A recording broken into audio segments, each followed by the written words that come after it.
Alright, what's going on YouTube? Welcome back to another video. Today we have got the iPhone 15 Pro Max in the natural titanium color with us, and we are going to be heading over to settings, general, and right over here you could see that there is a one red dot for software update, which means that iOS 17.4 beta is now out. Now it's been a few days, and today we are going to be checking it out, kind of just an overview video to see what's going on with iOS. So if you're looking forward to this video or like the iOS update videos that we have, make sure to smash this like button and subscribe if you haven't already. So we're just going to head over to macrumors.com, our trusty iOS 17.4 beta update page. And if you're hearing that my voice is kind of messed up, it is because I did use my voice a lot today and I am kind of getting or was getting sick, but we're all good. So here is the overview for iOS 17.4 beta. There are some EU changes with iOS 17.4, but those are generally limited to countries that are in the European Union. There are some alternative app stores and new app store terms just because of the EU and the new iOS 17.4 beta. So if you'd like to read that, it'll be down in the description. And then moving on to the more interesting stuff, there are some alternative payment options. So Apple is allowing apps to use alternative payment options in their apps,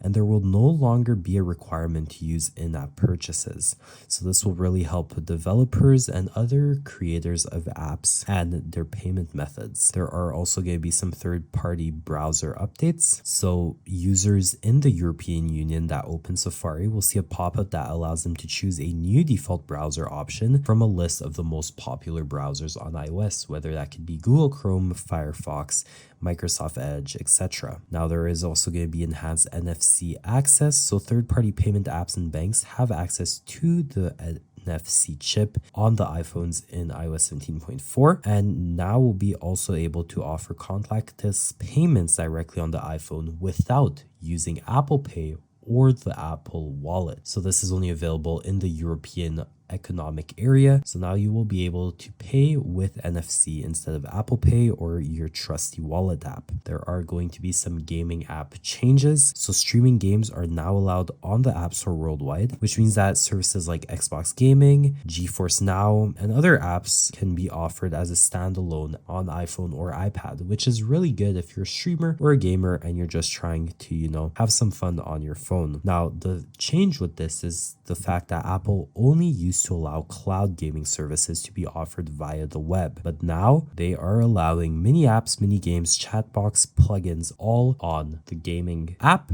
as the app on the App Store. Moving on, we do also have brand new emojis. Now this picture has been circulating a lot on Twitter and over social media. So there are 6 new emojis. There is a lime emoji, an edible mushroom emoji, a phoenix, a broken chain, shaking head vertically, which means yes as in a nod, and shaking head horizontally, which means a no, a head shake. So these emojis were a part of the Unicode 15.1 update that was approved in September 2023 during the Apple event. There are also some improvements with Siri in terms of messaging. So now you are able to use messaging with Siri. This used to be called Siri and Search, and there is now an option to set Siri to read incoming messages, not only in English, but in Spanish, French, German, Chinese, and many more. There are some podcast and music updates. So the Listen Now tab in Apple Music and Podcasts has been renamed to Home instead of Listen Now. Podcasts in the Apple Music app also have transcripts.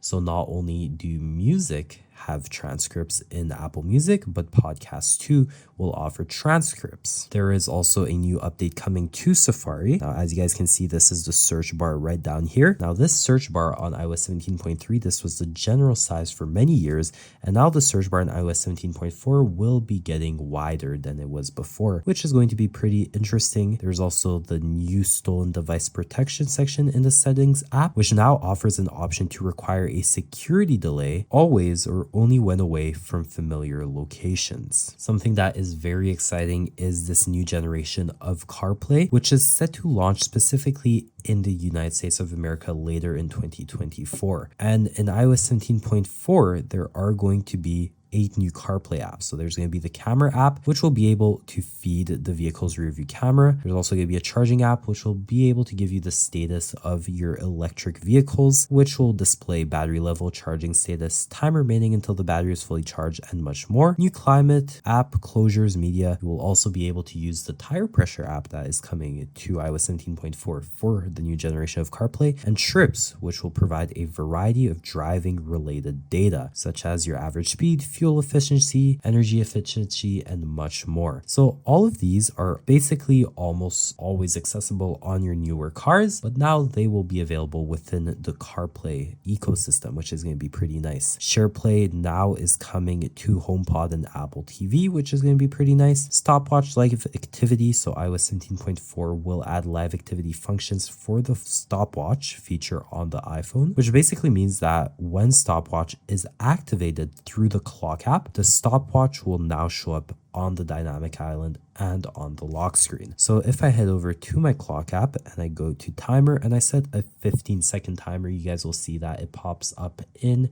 the dynamic island. But if I head over and I pause and delete that timer and I go to stopwatch, you can see that it is not in the dynamic island. Coming to iOS 17.4, once you X out of the clock app, the stopwatch will pop up in the dynamic island just as the timer did, which is going to be pretty nice. So now we're going to head over back to Mac Rumors. There is going to be some new Apple TV app changes, a new and updated interface, and coming to the App Store, the App Store's purchase feature now shows account-wide purchase history from an Apple ID. So it'll include TV and movie purchases, music purchases, subscriptions, and app purchases. So you're going to be able to see all of that within the purchase history in the App Store on your iPhone or iPad. And there are going to be a bunch more features that may pop up in the later betas. So that was just a quick little rundown of the main highlights that stuck out for me on iOS 17.4 beta. Seems like many of you guys have been showing lots of love to these types of videos. Very straightforward, to the point, quick overview on the packed iOS updates. Now, as you guys can see, this was last updated at 1:12 p.m. Eastern Standard Time on Monday, January 29th, and it is time to update to iOS 17.4 beta. So if you guys like this video, make sure to smash that like button, share it around, comment down below.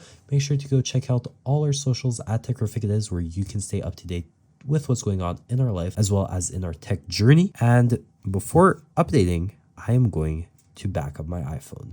That way, I don't lose any media just in case. So, catch you guys later. Thanks for stopping by.